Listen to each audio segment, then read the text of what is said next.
American Experience is made possible by the Alfred P. Sloan Foundation to enhance public understanding of the role of technology. The foundation also seeks to portray the lives of the men and women engaged in scientific and technological pursuit. How do you get a weed-free lawn, a healthy garden, a home that's pest-free? Every day we work to find new and better solutions. Ortho, proud to support the American Experience on PBS. At Liberty Mutual Insurance, we do everything we can to help prevent accidents and make America a safer place. Liberty Mutual is proud to support American Experience. This program has been made possible by a grant from the National Endowment for the Humanities. And by the National Endowment for the Arts. American Experience is also made possible by the Corporation for Public Broadcasting and by contributions to your PBS station from viewers like you. Thank you.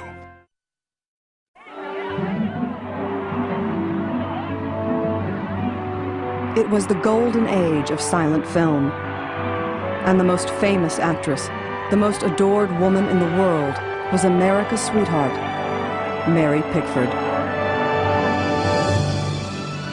Mary Pickford was the first modern celebrity.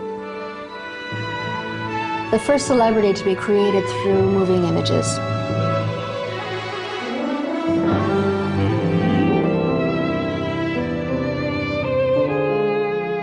She invented acting for film. She was the first person to really get out there and show everybody how to do it.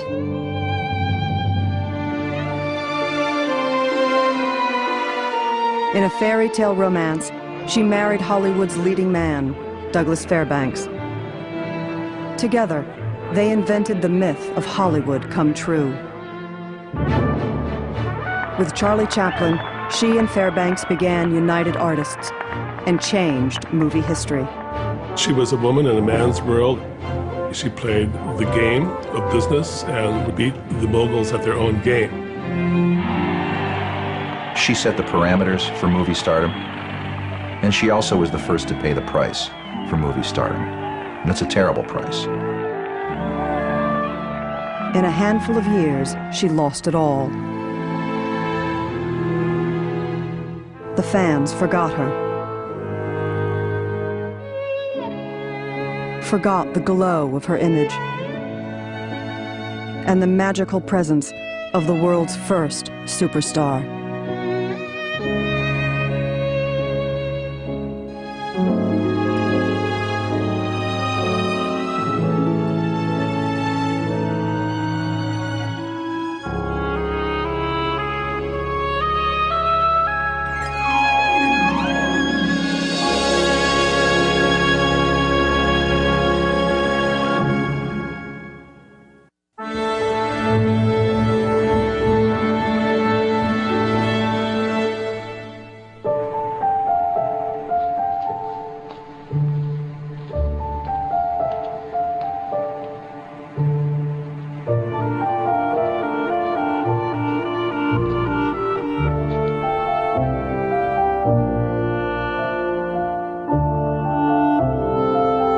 She began as plain Gladys Smith. At 15, she dreamed of stardom, of glamour, of a career on the Broadway stage.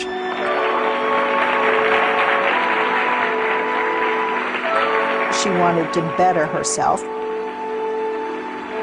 So her sights were set on working for the great and famous impresario, David Belasco. She began to haunt David Belasco's office. She would go every day, wait all day, only to be told to come back tomorrow.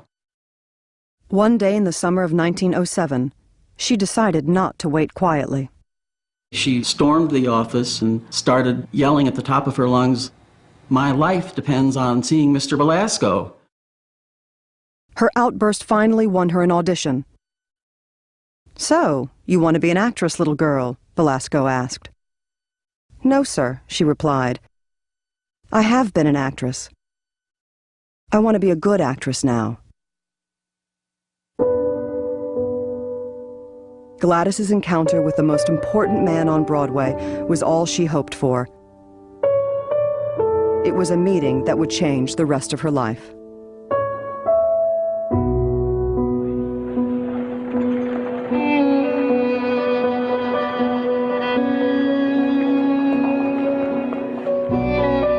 Gladys grew up in Toronto, Canada, in a family with no father and no money. Her father died when she was just 5.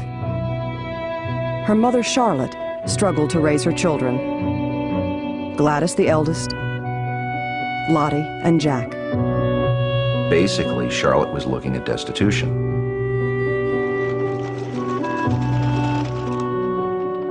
Gladys remembered watching her mother in the middle of the night, sewing in order to get money to put food on the table. Desperate, Charlotte considered giving Gladys up for adoption to their family doctor. Gladys was excited. She would share her newfound riches, like a pony and cart, with Lottie and Jack. Charlotte gently explained that she would no longer be part of the family.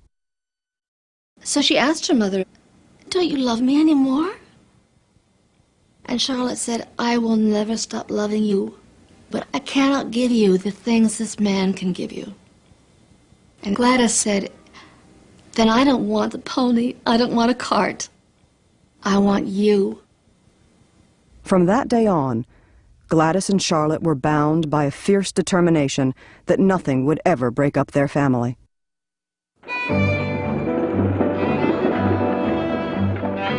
But they needed a way to survive. Charlotte learned that the local theater wanted children for their next production. The pay was $8 a week. Charlotte naturally hesitated because, first of all, Gladys was a child, and secondly, in those days, there was this puritanical attitude toward the stage, theater people, actresses. It wasn't socially respectable. It was almost considered a slight step above prostitution. Charlotte had no choice. They needed the money. In January 1900, 7-year-old Gladys made her stage debut. She played Big Girl in a Victorian melodrama called The Silver King. There's a scene where some other school children want to play with Sissy Denver, and Big Girl won't hear of it. She says, "Don't go near her, girls. Her father killed a man." Well, just for that moment, Gladys Smith felt this tension and what it feels like to have an audience in the palm of your hand. And she loved it. Soon, the whole family were actors. They played bit parts in shabby, third-rate touring companies. It was an exhausting life of endless trains, stale food, and rough audiences. There was no time for school, or friends, or fun. At first, they traveled together. But many companies would only hire Gladys. Alone on the road, she learned to negotiate with producers and boarding house owners. At 12, Gladys was the family breadwinner.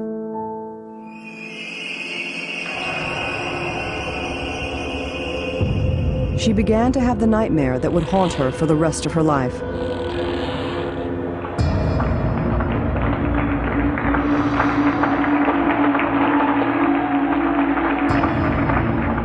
She went out on stage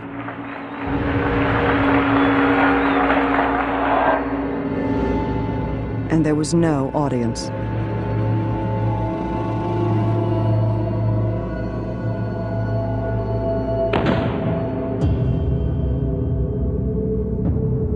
Gladys would have been fearing every day that there might not be an audience. There might not be a play tomorrow because there was never enough money, and because of the horrible instability of that family, it must have been quite terrifying. There responsibility that Gladys was carrying for herself and for her brother and sister was tremendous.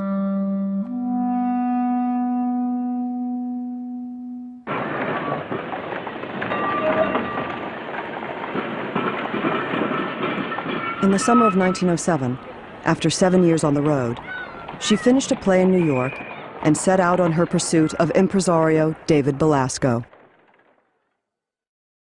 He was immediately impressed. Gladys already had that kind of glow that critics call star quality. The eye went to her, whether she was appearing on stage or just walking into the room. Everybody would say, "Oh, what a beautiful child." Belasco offered her a part in his next production, but he insisted she change her name to something more glamorous. They went through the names of her family. Gladys Smith emerged from the meeting a triumphant Mary Pickford.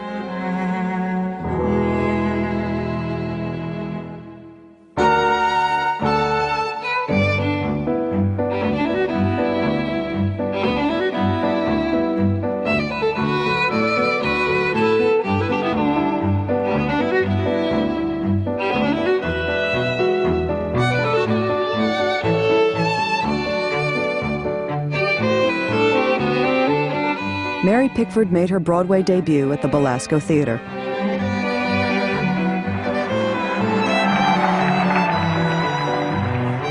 She was thrilled by the beauty of the space and the affluent audiences.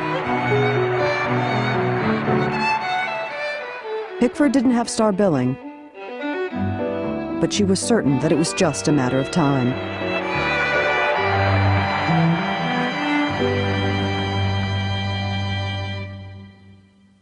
But even on Broadway, theater was seasonal. When the play closed in March 1909, Mary faced months without work. Charlotte knew there were jobs in a new form of entertainment that was sweeping the country: the movies.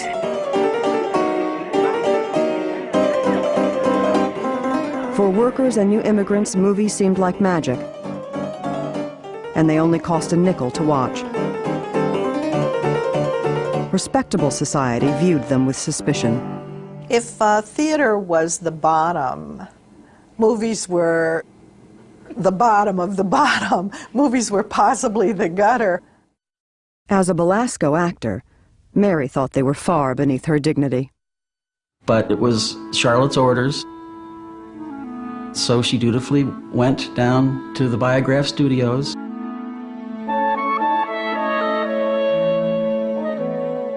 And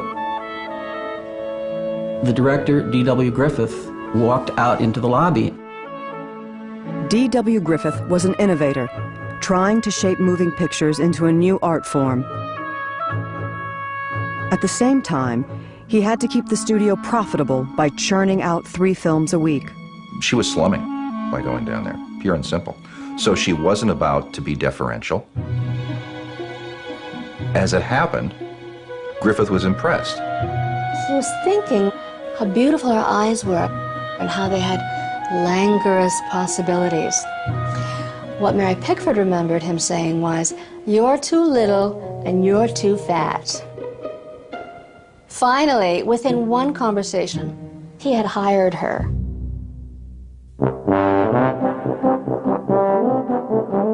The next day, she appeared as an extra in a short comedy.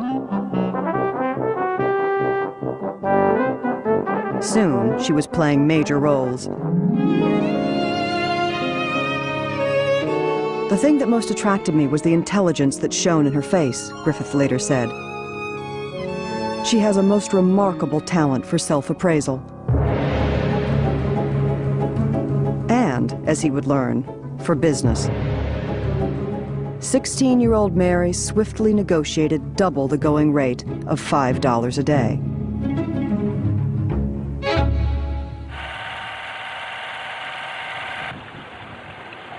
Most films at the time ran 10 to 15 minutes and were shot in 1 to 2 days.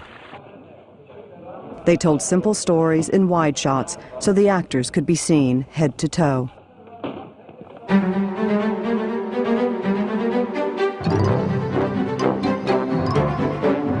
For Mary and the Biograph crew, filming was long and hard. But it was also fun. A continual scramble of improvisation and accident.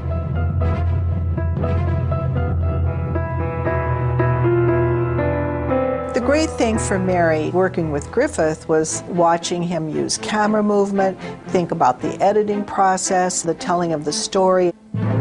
Here is a time when movies are being invented.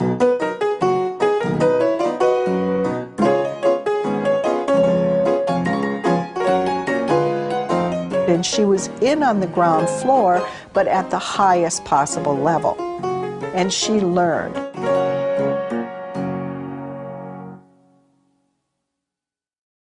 She studied her performances carefully and realized that the camera demanded a new style of acting.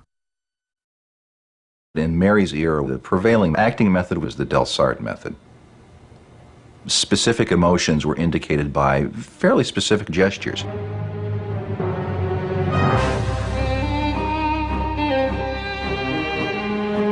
Anger would be, the narrowing of the eyes, make them burn. Distress would be.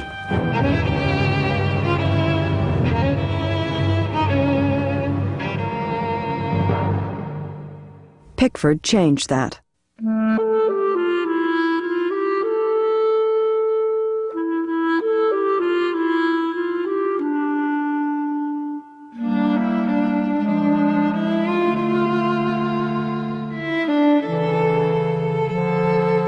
She invented acting for film. She understood that you have a close, intimate relationship with the camera, and more subtle, more naturalistic gestures would be very effective. She stands out because she has more vibrancy, she has more immediacy, and she actually conveys more emotion in the process.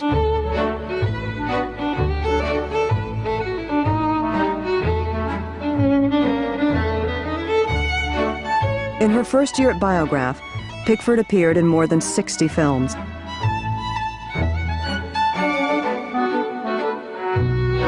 She played mothers, deserted wives, prostitutes, and virgins. She realized that she was basically a comic or light actress.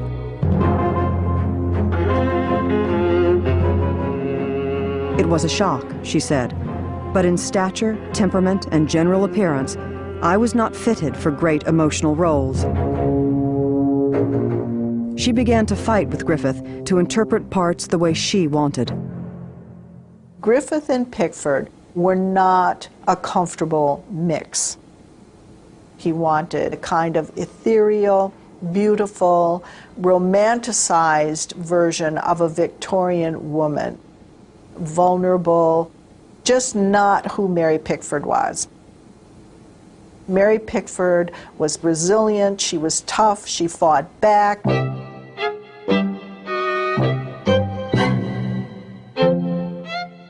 When they started filming Willful Peggy in July 1910, she complained that she was tired of insipid heroines. Griffith told her to play the part the way she wanted.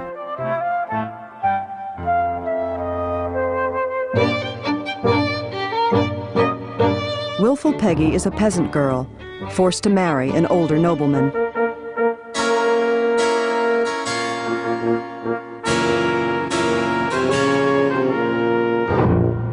From the very beginning, audiences could tell that she was something different. She just lights up the screen. Embarrassed and awkward, Peggy is desperate to escape her new surroundings. Her husband's nephew suggests that she change to men's clothing and visit a local tavern.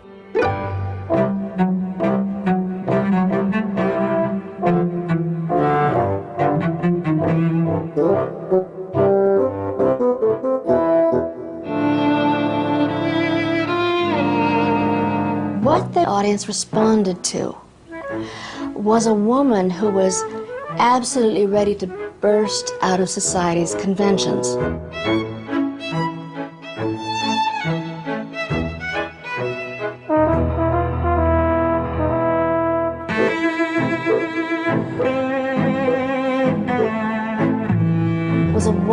wanted to take control of her own life.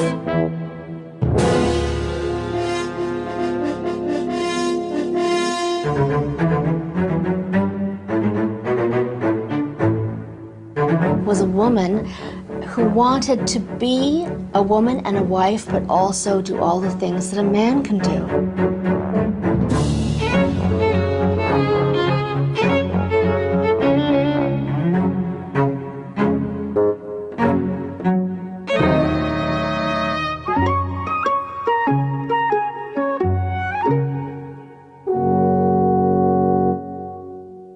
Her fresh interpretation of women as strong and resourceful struck a chord with audiences.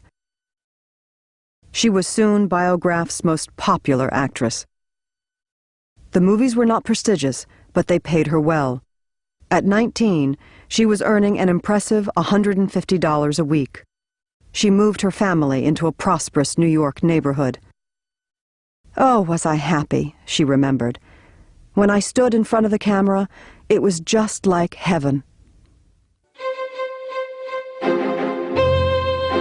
Mary also loved the work because of one of Biograph's leading men, 25-year-old Owen Moore.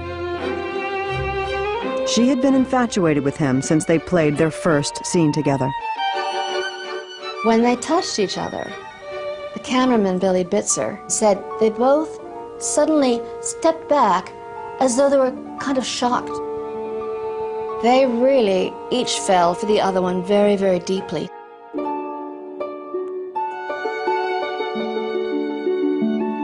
Charlotte did not approve.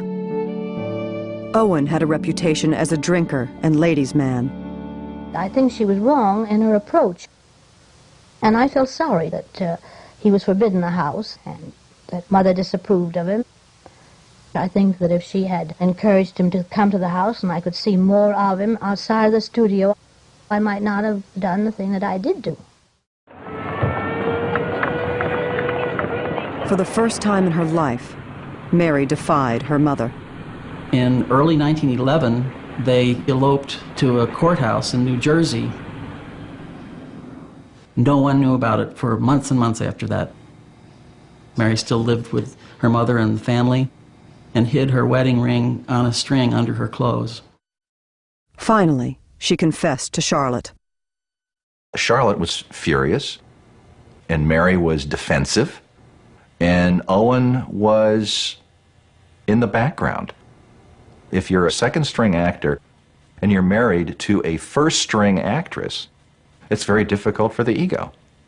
So he drank more, and the more he drank, the worse the acting jobs got, and the worse the acting jobs got, the more obvious the disparity between his career and her career. The movie business was developing at breakneck speed. New techniques were tried and discarded. Companies opened and closed. Everyone was trying to get rich.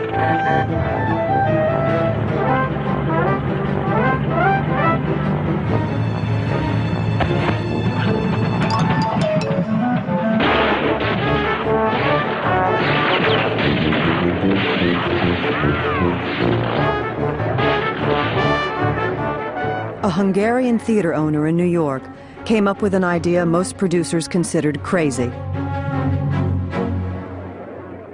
Adolf Zukor would increase his audiences by showing longer films with complex stories and stars from the stage. He started the famous Players Film Company. One of the first actors he wanted under contract was Pickford. Charlotte and Mary drove a hard bargain, $500 a week. At only 21, she was earning every week close to what most Americans earned in a year.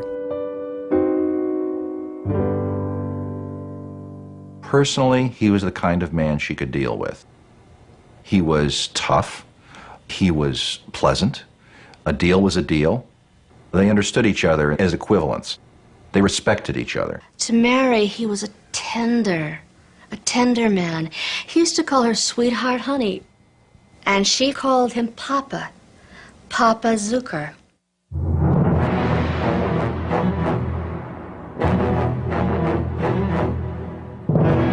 The next year, Pickford starred in an 80-minute feature, Tess of the Storm Country.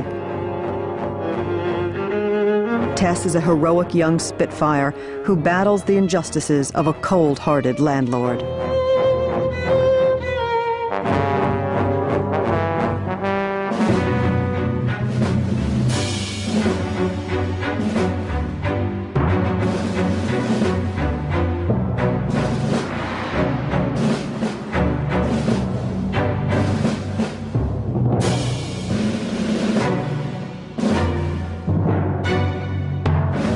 A lot of the audience was a working class or immigrant audience.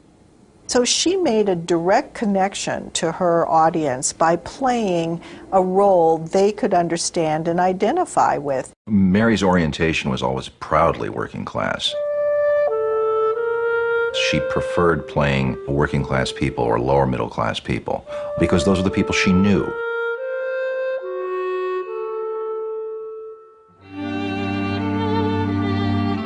Tess saves the reputation of the landlord's daughter by taking in her illegitimate baby.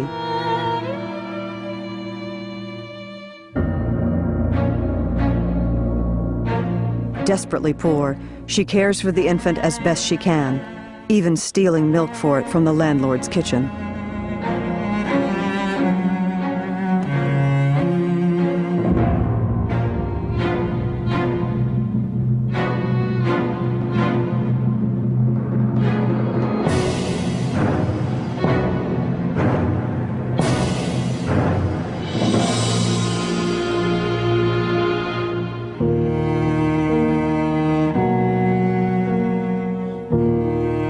The end is pure melodrama. The baby becomes ill. As it is dying, Tess takes it to be baptized.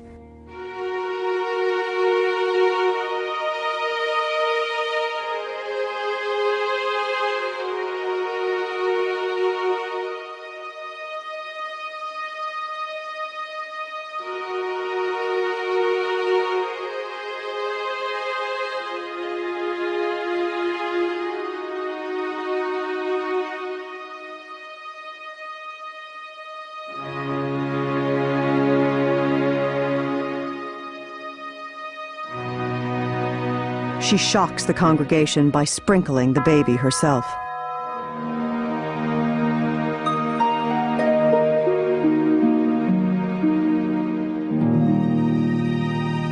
She put so much into this picture. It's probably the most violent performance she ever gave, and she bursts out of the screen. There is nobody else you are looking at when she's there. Tess catapulted Pickford to a level of stardom that no one had ever seen. The film played on 4 continents. Fan mail poured in from every corner of the world. People simply did not know what to do with their emotions that they had about Mary Pickford. She's not only the girl every boy wants to marry, she's the girl every American girl wants to be like. She's the daughter every parent wants to have. Mary, Charlotte, and Zukor had never imagined such phenomenal success. They went to work building her image as a pure, innocent young woman. She didn't drink or smoke in public. She was rarely accompanied by her husband, Owen. Instead, Charlotte chaperoned her nearly everywhere she went. Zukor is posing Mary Pickford in diamonds and furs with her hair up. She's being shot by all these glamour photographers. Zukor helps build her star persona as the all-American girl. Pickford was making the movies respectable. Advertisers saw she was gold and sent her lucrative offers. The campaign for Pompeian beauty products made her the touchstone of fashionable taste.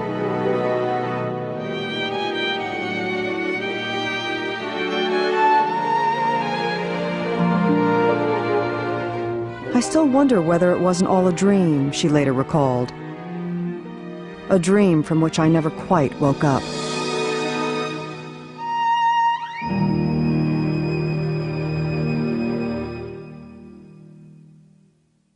In the summer of 1915, her movie Rags opened to adoring audiences.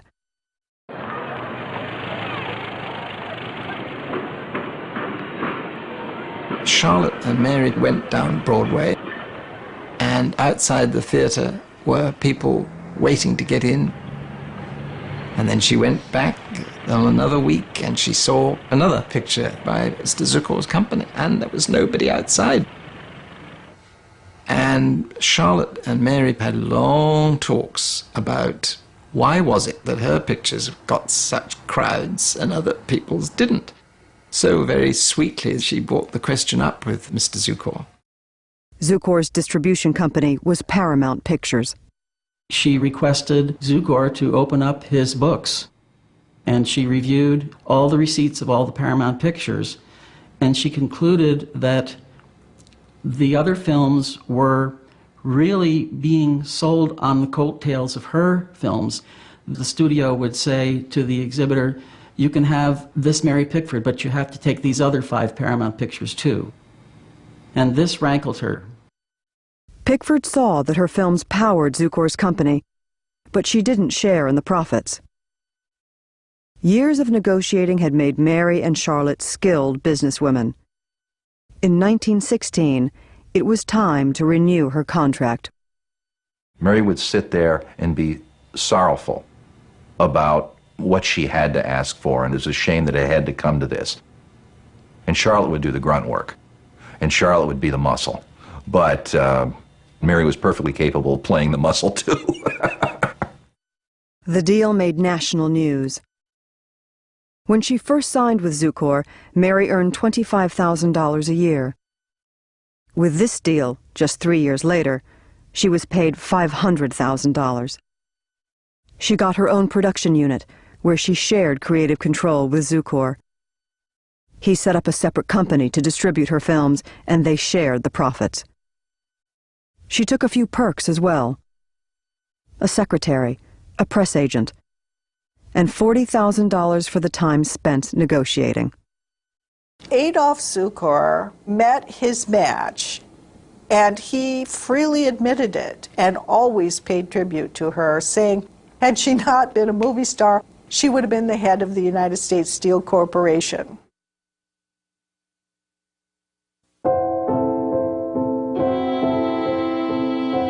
In 1917, Pickford was 24.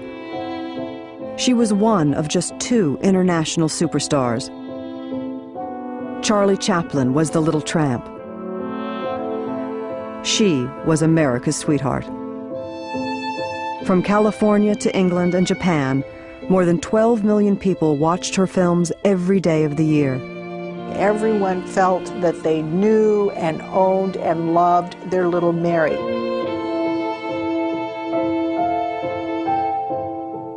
Stardom is partly about acting, partly about looks, but mostly about audience identification. About the audience somehow believing in this actor, actress as the person they are playing, that is who they are. She told a fan magazine, "People consider me their personal friend. They not only want me to be, but expect me to be, in real life, exactly what I am in the pictures." The concept of stardom didn't really yet exist in the way we know it today. No one yet knew what it was, including her.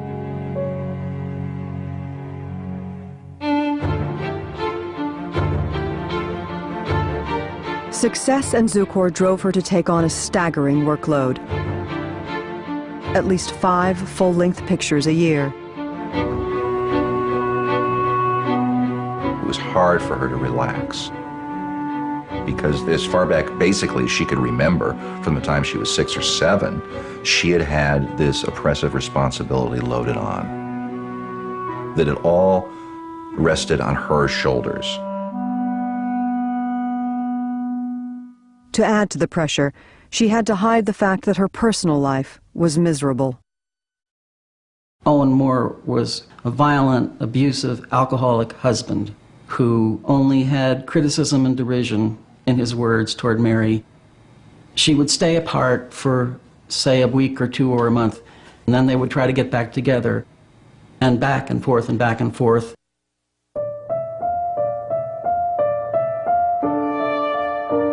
In January 1917, after a bitter fight with Owen, she was alone in her hotel room.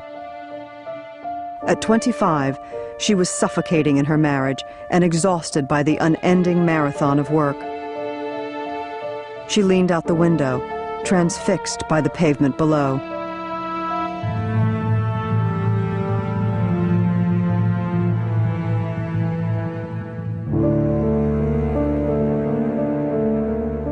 She pulled herself back and called the one person she could trust, her mother. Charlotte decided Mary should no longer see Owen. Within days, they set off to make her next film in Los Angeles. But Mary could no longer escape her feelings through work. She was in love with another man. Douglas Fairbanks was a talented, flamboyant Broadway actor. They had met 2 years before at a party. A group went for a walk in the woods.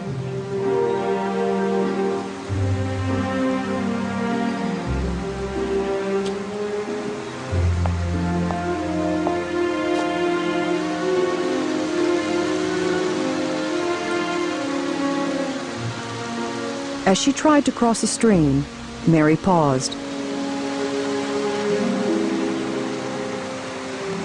Douglas saw her hesitation.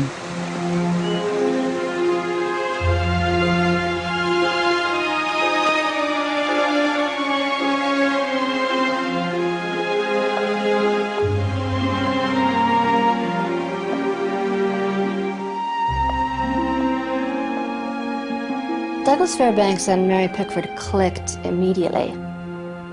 I think the major reason is that he wasn't afraid of her. He had a very healthy ego.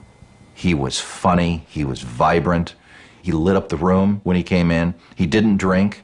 All these things put him in direct, stark contrast to Owen Moore.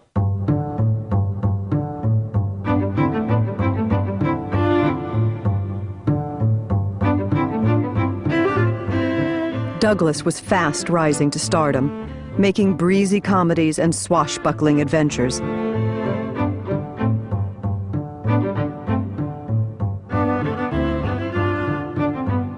His strength and athleticism delighted audiences and Mary. She'd never been around an exuberant, larger-than-life man. Mary's sense of the world was as something to hide from. Douglas's sense of the world was as a wonderful oyster, and it was all his, and it was all there for the taking. But both of them were married, and he had a young son. Not only was divorce totally unacceptable by most of society at that time, they both had these careers that were completely dependent on public support. So the agony was, if we get a divorce, we'll probably lose our careers.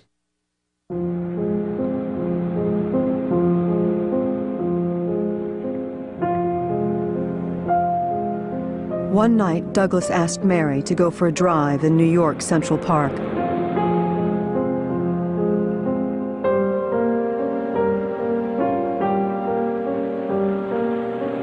His mother had just died. As he drove, he talked about her death and began to cry.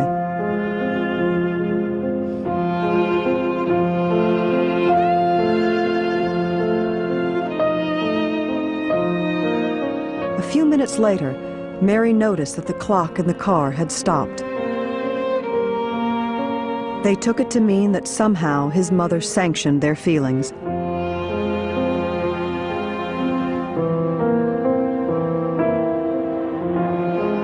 From then on, they used the phrase, "by the clock," as a private reference to their love.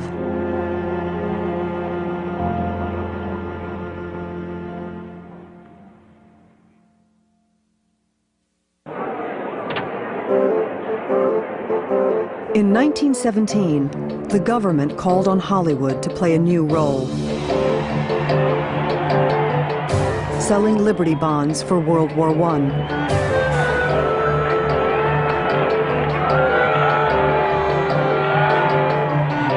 Along with Fairbanks's best friend, Charlie Chaplin, the three stars whipped up crowds in Washington and New York.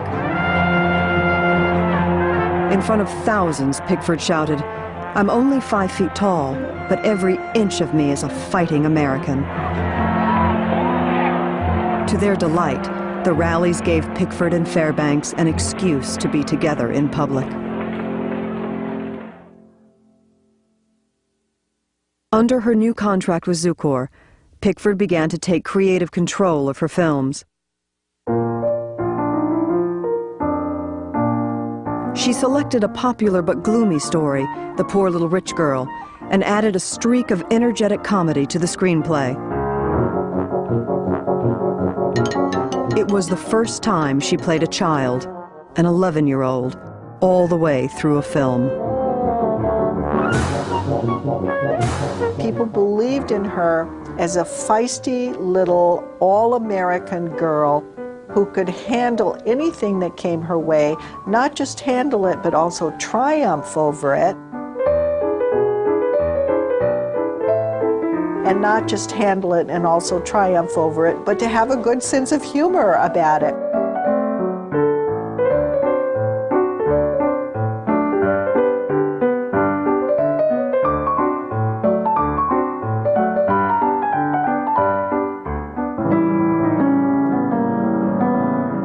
Poor Little Rich Girl made more money than any other film she had made.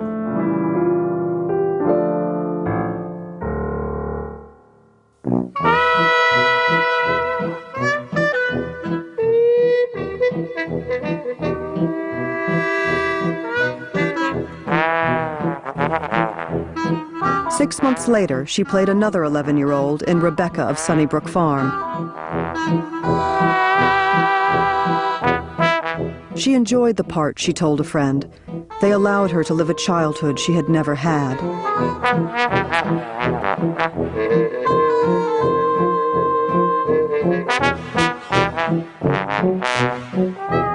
Her fans loved them too. And the little girl role quickly became her most popular on-screen persona.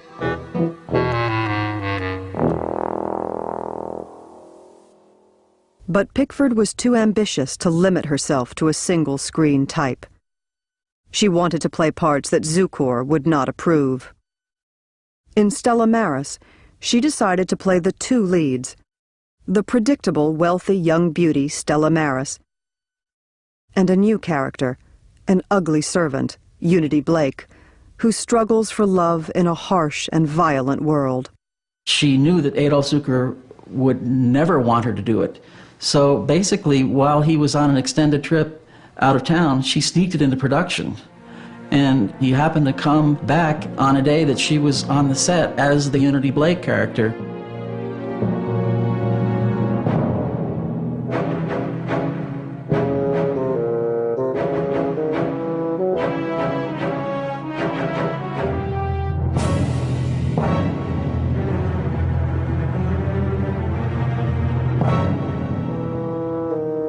There's Mary Pickford looking like she's just climbed out of the gutter and is looking for a grave. And he said, "What is this, sweetheart, honey?"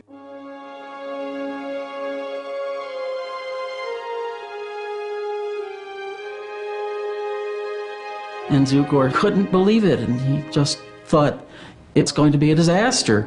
And she's trying to mollify him. She said, "Well, don't worry, Mr. Zukor, I die before the end." And she said, "Don't worry, you know, I play another part where I look very nice and the audience will like me a lot." And meanwhile, all he's thinking is, you die in this movie? Mary Pickford dies in this movie? Zukor's fears were unfounded. Audiences and critics raved about the film. Zukor conceded that her performance was the most remarkable of her career.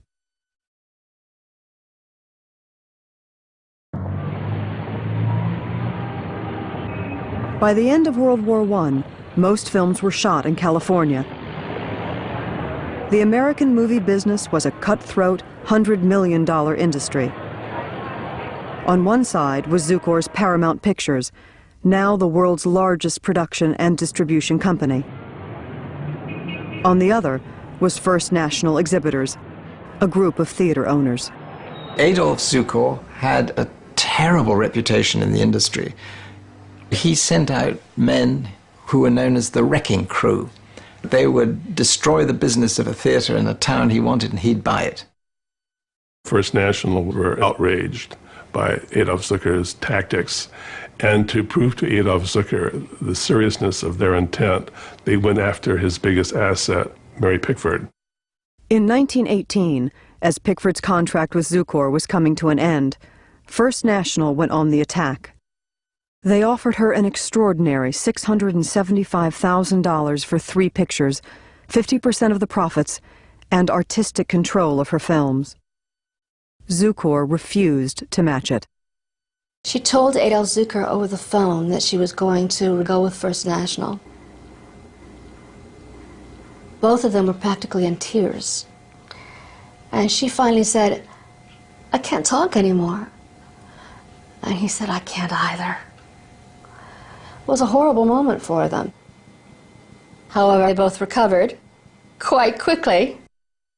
Pickford had just started her contract with First National when she was alarmed by rumors that Zukor was fighting back. His company was going to merge with First National. I learned from my mother that the big men of the industry, including Mr. Zukor, were getting together to control the salaries, not alone of the actors, but the writers and the directors, and they were going to dictate to us what we were to do. So I spoke to Douglas, and he saw Chaplin and D.W. Griffith. In January 1919, the 4 biggest names in the movies responded to Zukor's threat. They announced the formation of their own distribution company, United Artists.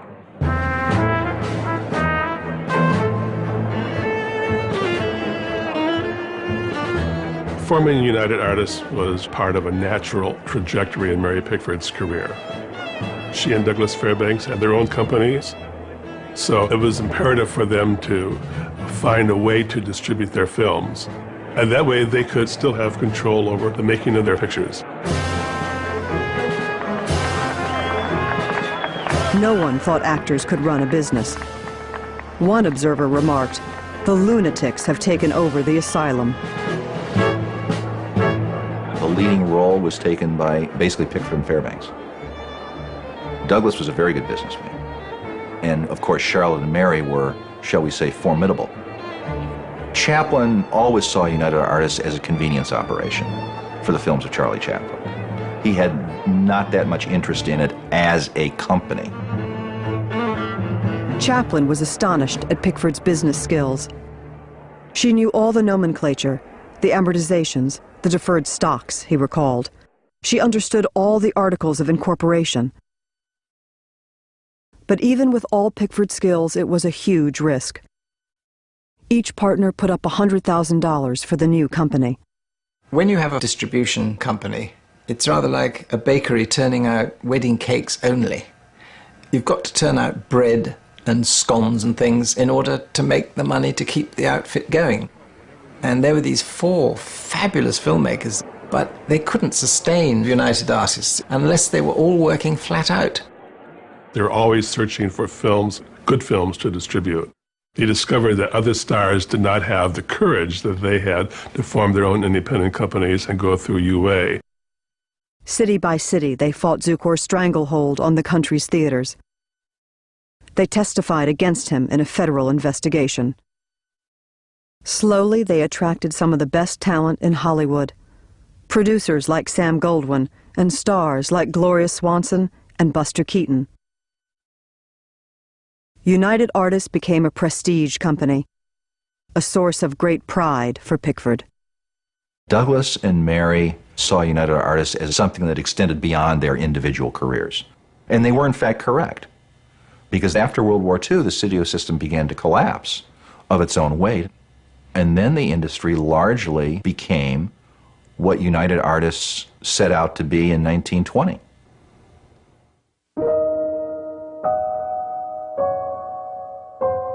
Mary and Douglas were now public business partners. They were still lovers in secret. He was determined to marry her, but she remained terrified that divorce would ruin their careers. Fairbanks got his divorce easily. He begged and cajoled Mary to marry him. Then he gave her an ultimatum: marry or never see him again. As always, Mary turned to her mother for advice. Charlotte encouraged her to follow her heart.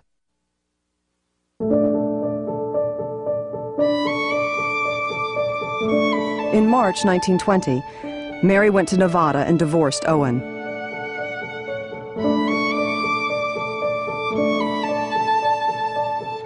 Three weeks later, she and Douglas married in a small, private ceremony.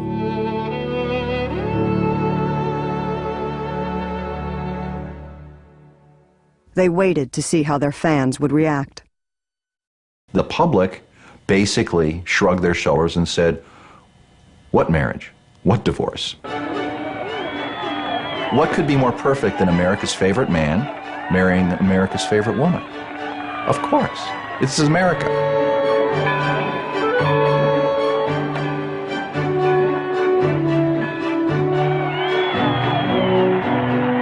The couple sailed to Europe for their honeymoon. In England, a sea of people greeted them with cheers and roses.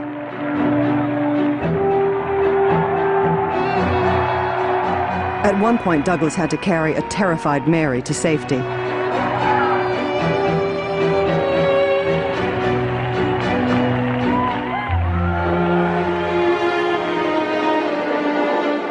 In France, they were mobbed everywhere they went.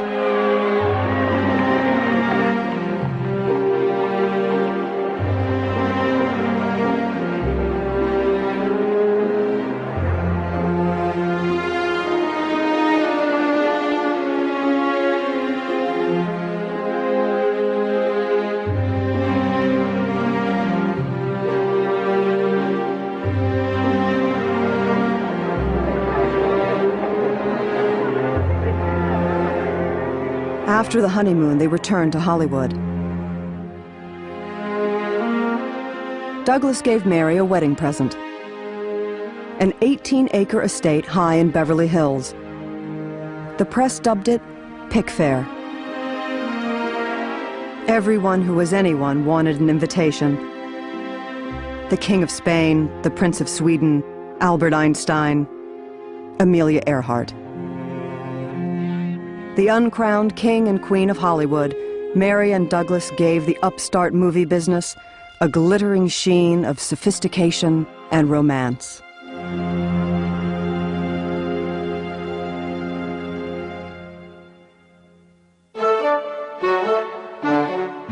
They set up their own production studio where they worked side by side.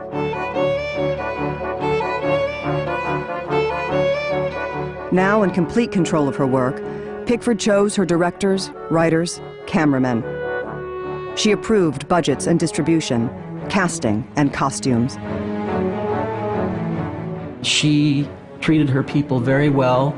She hired only the best cinematographer, the best art director, the best writers. She was willing to pay top dollar, but you'd better be the best and you'd better do your best. They all adored what they were doing, and she knew that if you wanted quality, the only way to get it was to spend time. She supported them up to the hilt and was very critical of herself. When she saw the rushes, she would say, "I'm no good in this, we've got to retake it." And she became known as Retake Mary Pickford. She cut back on the number of films she made each year. She did not want to saturate the market. And she wanted each film to set new standards. In 1921, she made Little Lord Fauntleroy.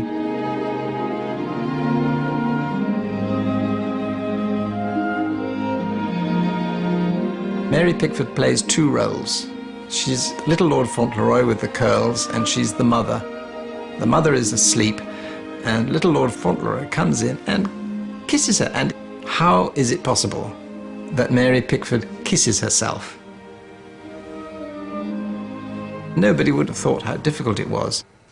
Steel girders had to be placed down to keep the camera still enough, and the mat, special mats had to be prepared because it was done in the camera.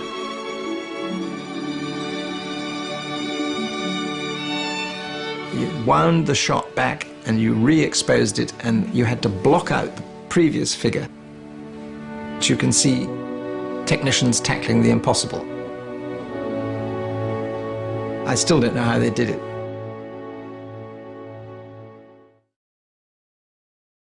The next year, Mary turned 30.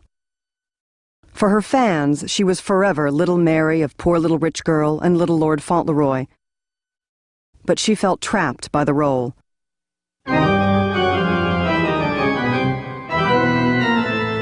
This dramatic rut keeps me eternally playing the curly-headed girl.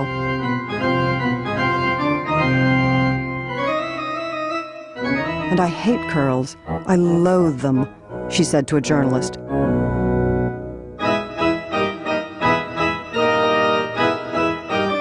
To help her break free from this image, she wanted to find a strong director with his own aesthetic.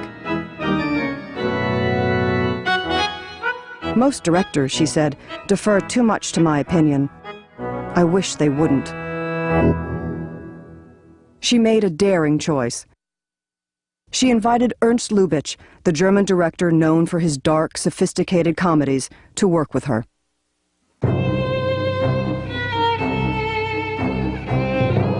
As their first project, they chose one of the bleakest tragedies in literature, the story of Faust.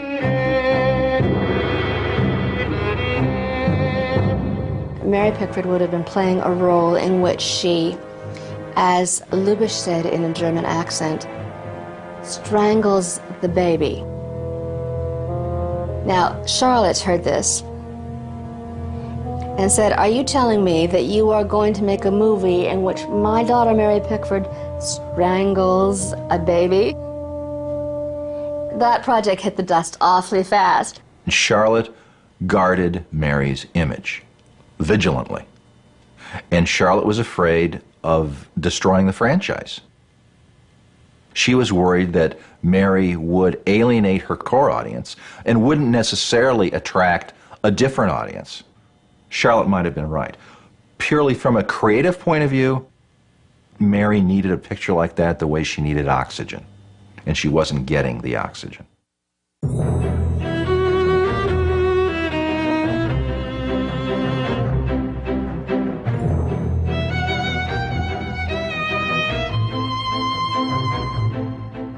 They finally settled on Rosita, the story of a Spanish street singer and the king who tries to seduce her.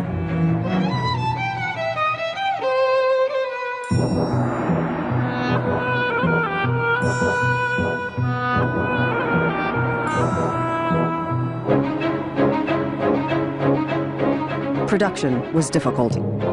As Pickford discovered, she and Lubitsch had fundamentally different worldviews.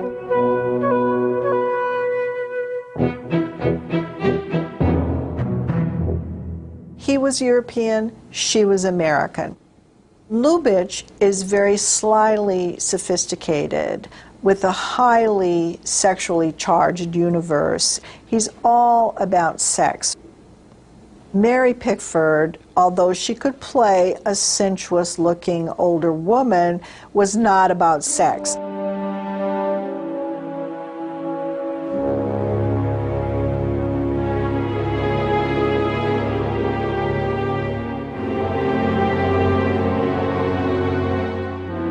Critics raved about a Mary Pickford different and greater than at any time in her career.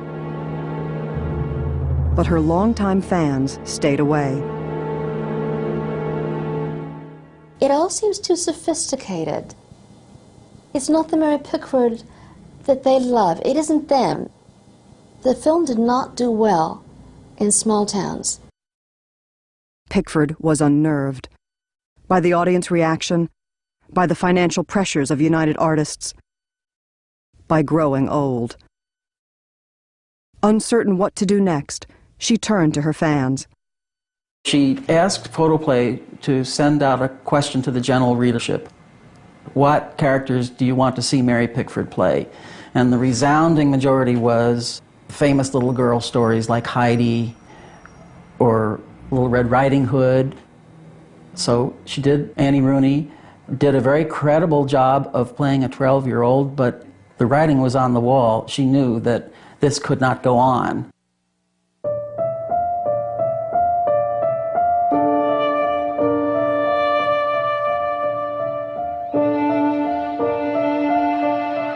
Off-screen, Marion Douglas remained Hollywood's royalty.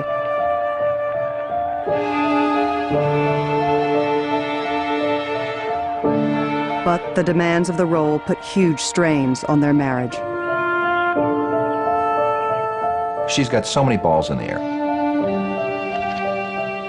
She's helping to run a major motion picture corporation, United Artists. She's running her own motion picture production company, the Mary Pickford Company. And she's attempting to maintain a marriage with a very vital, very active, very dominant movie star in his own right, with very, very strong ego needs of his own.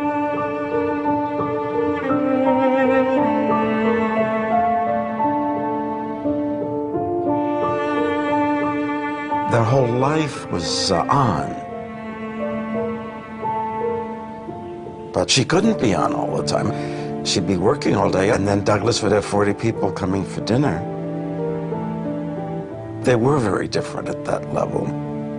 It seems that Mary didn't really like to be around people very much, but it seems that Douglas always enjoyed it. Her family was a constant source of tension between them. Her brother Jack had a serious drinking problem. So did sister Lottie. Charlotte drank heavily as well, but she managed to hide it from Mary. Douglas was offended by their raffishness, and he was very offended by their alcoholism. Fairbanks was a teetotaler. He did not drink. He couldn't stand to be around them. In the fall of 1927, for the first time in nearly 3 decades, Mary stopped working. Charlotte was dying of cancer. Charlotte was her confidant, she was her advisor, she was her best friend, she was her mother, and it was just inconceivable to her that she wasn't going to be there.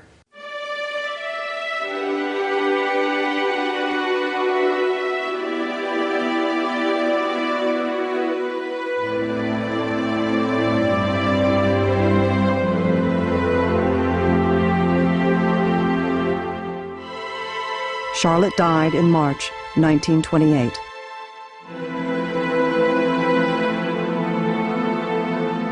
It was one of the most cataclysmic emotional disasters of Mary Pickford's life. She practically had a nervous breakdown. Even though it was known that Charlotte was dying of cancer, she was not in any way emotionally prepared for it. She was almost my very life, Mary said. Without Charlotte, she felt she barely knew how to live.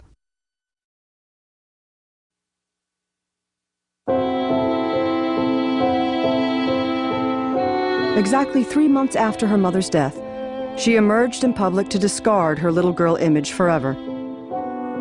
She was 35 years old. She didn't do it while Charlotte was alive because Charlotte loved her hair. But as soon as Charlotte died, she cut it.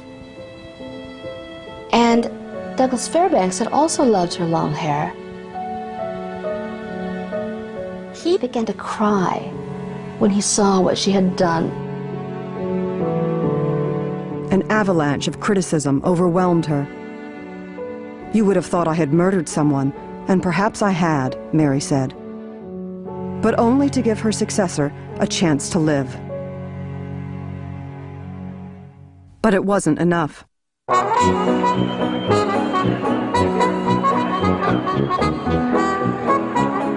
The world and her audiences were leaving her behind. It It was the jazz age, a time of speakeasies, sensuality, and provocative young stars, like Joan Crawford and Greta Garbo. And then came another huge challenge: sound. Sound waves are picked up by the microphone and converted into electrical impulses. It's a big change. What you lost with sound pictures was the cocoon. You had an orchestra on the set, and they would play your favorite music while you were acting. And the director would be speaking to you very gently underneath the music. It was like acting in a dream state. There was a camaraderie there and a casualness that, of course, could not happen once sound came. They had to move indoors, onto sets. Everyone had to be very quiet. Pickford loved silent film, but the producer in her realized that sound was the future. Quiet! Speed. We just naturally seem to have a lot to say to one another, don't we? I always did think you were interesting. She launched into talkies, the first major star to dare make the transition. Everyone in the world wanted to hear what Mary Pickford's voice sounded like.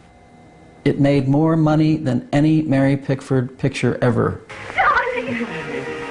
But the awkwardness of early sound production showed, and her choice of story was a mistake. Oh, you don't know my daddy. He's so terribly stubborn. If you go against him, he'd do most anything. When you see Mary Pickford in Coquette, you confront the problems of persona breakdown. First of all, she's talking. I know you will, Michael. Right away, that's like, wait, Mary doesn't speak. I'll keep house and I'll cook and I'll scrub and I'll take care of you. Then secondly, you have the bobbed hair, the flirtatious personality. And this is not who people thought Mary Pickford was. Why, you old fool, you ought to be begging me to marry her. She could adapt to sound. She was a theater actress. What's your daughter's name? But you won't let me. The issue was she was aging. She was now an older woman, and times were changing. It got mixed reviews. However, she was given the first Academy Award for an actress in a sound film. People in the industry respected her so much and realized that probably the end of her career was not that far off. And for everything she's done, she deserves this. Fairbanks, too, was facing the end of his career. He was 46.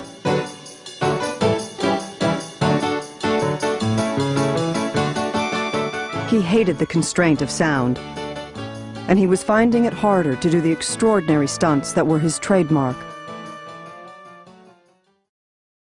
To boost their careers, the couple decided to try something new. They would make a film together. Oh, come, Kate, come. You must not look so sour. It is my fashion when I see a crab. Fairbanks seemed to arrive later and later each day, which outraged Mary Pickford, who was a real Puritan as far as punctuality was concerned. And it was costing so much money.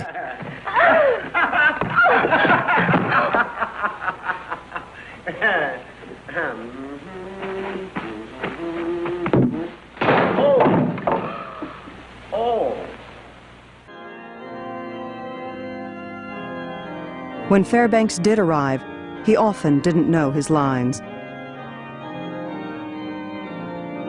He argued with her in front of the crew.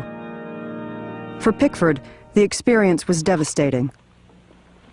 My confidence was completely shattered, she confessed, and I was never again at ease before the camera or microphone. Everyone knew that her career was going on the down curve. And just as she was the first great star to be created by film, she was the first great has-been to be created by film. and everyone watched it. There was no privacy there.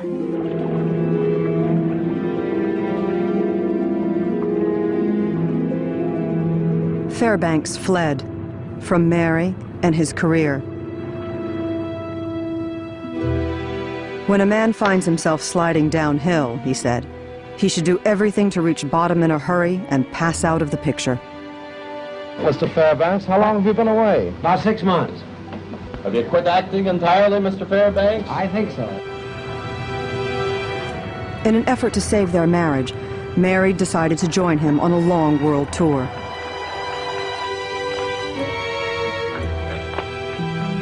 Fairbanks still thrived on the constant change and attention.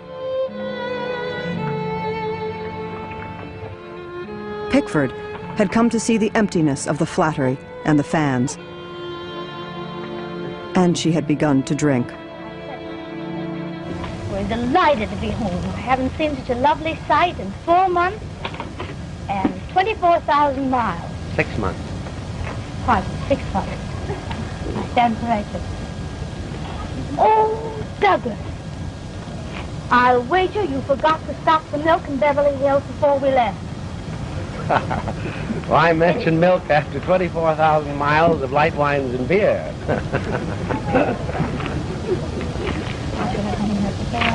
No, just take the box. We are now going home. Goodbye. He was getting depressed, and he began to sort of blindly look for something else, the way she was kind of blindly stumbling around in the dark, looking for the next thing. And he found a next thing in Lady Sylvia Ashley. Lady Sylvia Ashley was an ambitious English socialite. It didn't take long for Mary to find out about the affair. Still, Fairbanks couldn't leave her,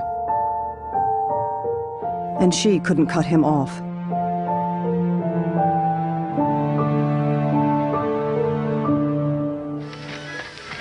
Ma, there's a bee in your bonnet.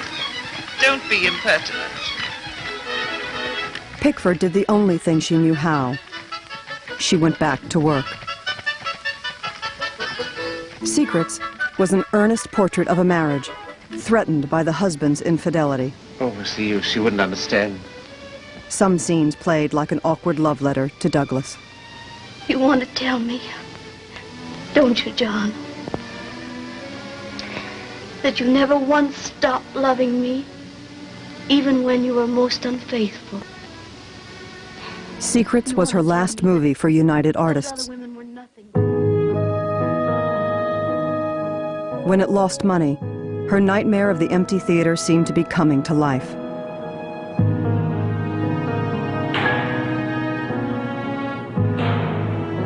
She realized her starring days were over. I've worked all my life, she said. Work has become my life. I can think of nothing to fill the void. One after another, the losses mounted. Jack died from years of drink and drugs. And then Lottie, from a heart attack. Her life with Douglas was over as well.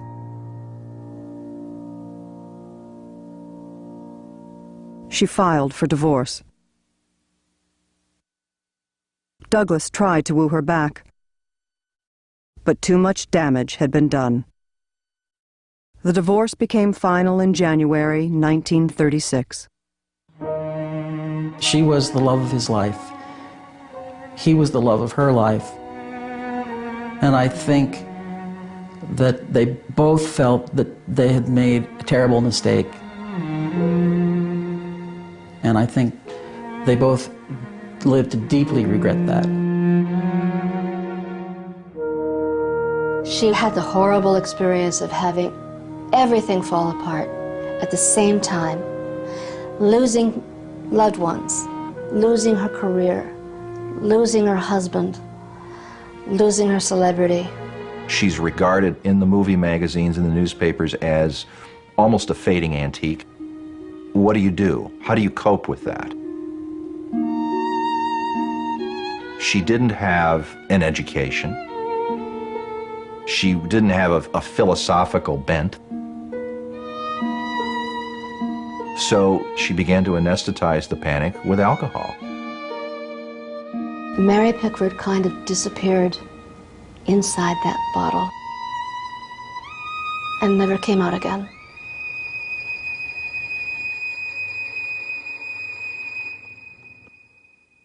She began to rely more and more on a new friend, Buddy Rogers, her co-star in her last silent film, My Best Girl.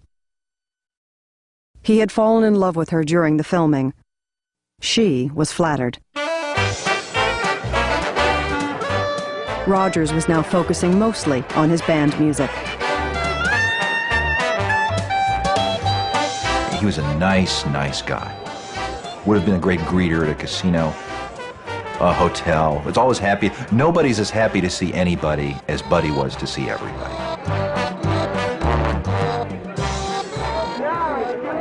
A year after her divorce from Fairbanks, Mary and Buddy were married. She'd call him Douglas constantly in front of other people. And he would just try and laugh it off. But it had to hurt. I think for Buddy Rogers, Douglas Fairbanks was always hanging over Pickford mid-leap.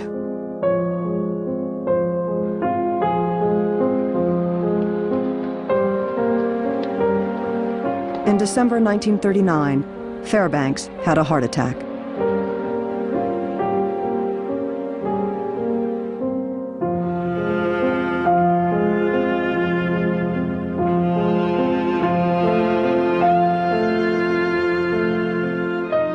When Douglas Fairbanks was just hanging on to life, he had one of his brothers tell Mary Pickford that he had a message for her. It was by the clock. It was always a phrase between them that meant, my heart belongs to you. Mary could not bring herself to attend the funeral.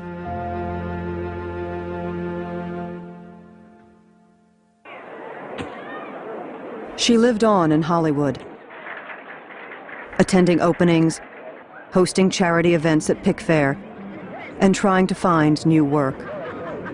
She tried radio. She tried theater. She tried producing. It was all unsuccessful. Her luck vanished. Partially because I think her instrument, her values, her sense of herself as a performer were corroded by alcohol and fear. She remained involved with the running of United Artists. But by the 1950s, there were too many problems, and the partners she cared about were gone. In 1956, she reluctantly sold her shares.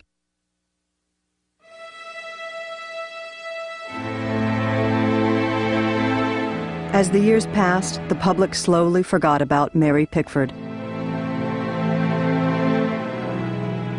In the 1960s, she began to withdraw from the world.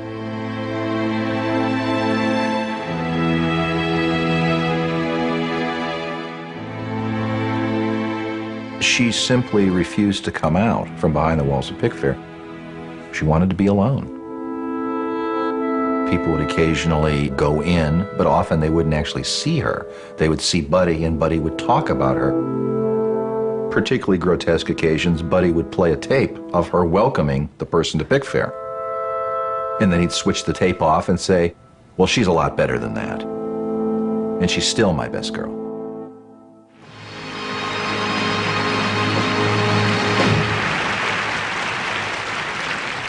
For more than 3 generations of moviegoers, this is the face of the most popular woman in the world. In 1976, Pickford was awarded an honorary Academy Award.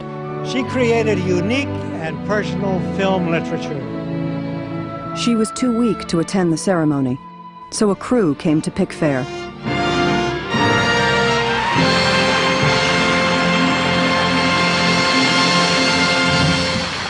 Mary, I present this to you with great pride and with the love and admiration of the whole Academy. That's wonderful. Her appearance horrified viewers. I shall treasure it always. People's image of her was essentially that of the Mary Pickford of the 20s. So the audience at large just, it was like, my God, you know, what happened? What happened? Well, life happened.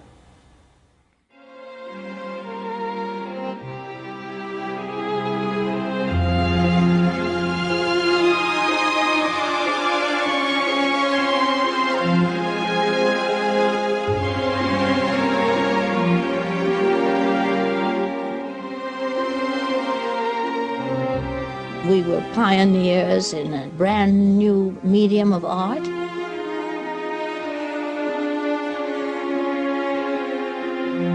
I was terribly ambitious, you see. My pictures were my whole life outside of my family.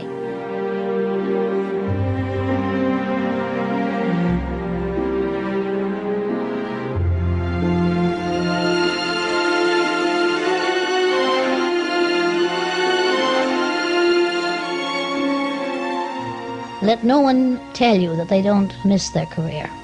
I miss it terribly. My pictures were my whole life.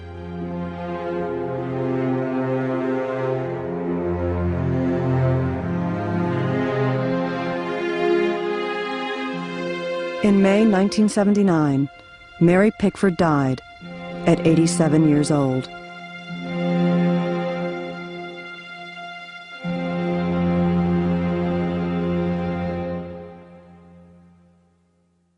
There's more about Mary Pickford at American Experience Online. Shoot for stardom in the Hollywood game. Screen 3 classic Pickford films. And explore the history of women in the movies. All this and more at pbs.org.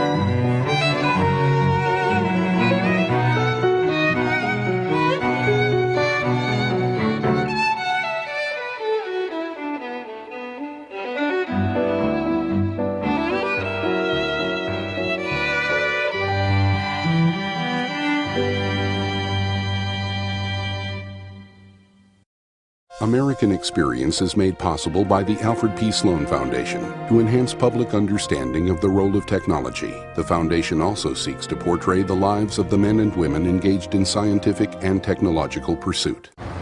At Liberty Mutual Insurance, we do everything we can to help prevent accidents and make America a safer place.